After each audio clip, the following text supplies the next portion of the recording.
Welcome back to the top helmet oddities of the week. This is episode 7, and in this series, we break down all of the weird and interesting things that happened with the football helmet this week in football. If you've seen any oddities that we haven't covered so far, that's okay.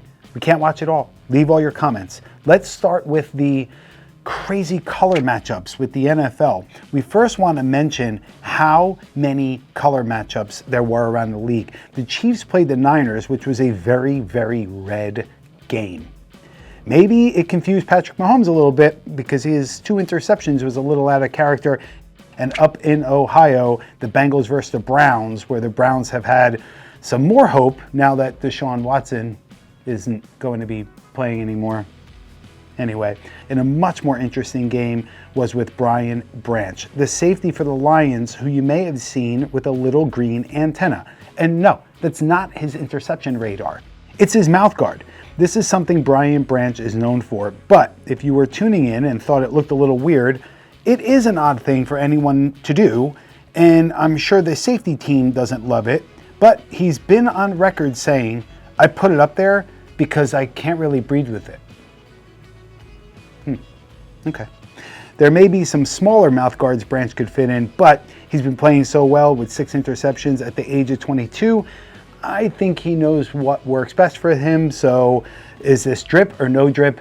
I know that's not really a term I use. That's for our very own Jack. He wants to know, is this drip or not drip? Okay. All right, next up, Tampa Bay Buccaneers. Last night, the Bucs played the Ravens. And if you were watching, you may have noticed a lot of blank front bumpers. It looks like they were mostly the Axiom, but you would think that the Bucs would have enough at home. I don't know, maybe the equipment guy miscounted, but blank Bucs bumpers. That's not good. Okay, anyway, San Francisco 49ers. An interesting little detail you may have missed last week because it's such a small detail. But if you look closely, the 49ers equipment managers tag each helmet with the player's jersey number. For instance, you can see Brock Purdy wearing a number 13 decal on his chin strap for quick reassurance that the helmet is indeed his. The placement of the decal seemed to be inconsistent, though. I would like to see more uniform approach to placing the decals. We're noting the Niners here, but it's actually a common practice to mark the helmets with a player's name and number. The Dallas Cowboys are famous for doing this for years, where they put on that little old school rotary tool on the back of their helmet.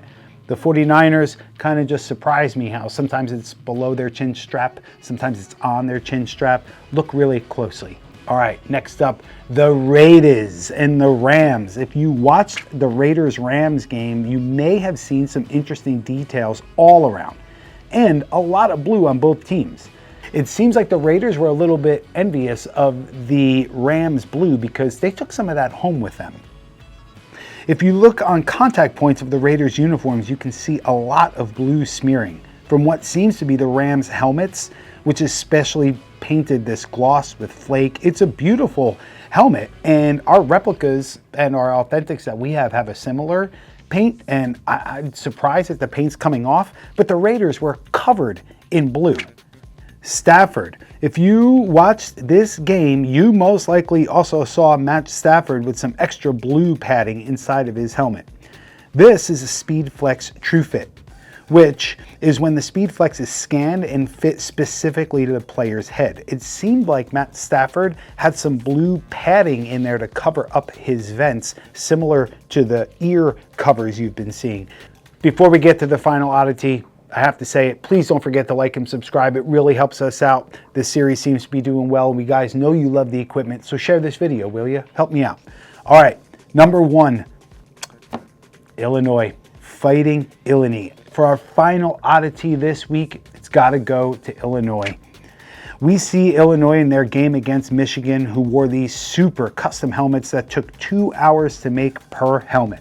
Artist Armando Villarreal hand-painted and airbrushed these helmets to have a faux leather look to them.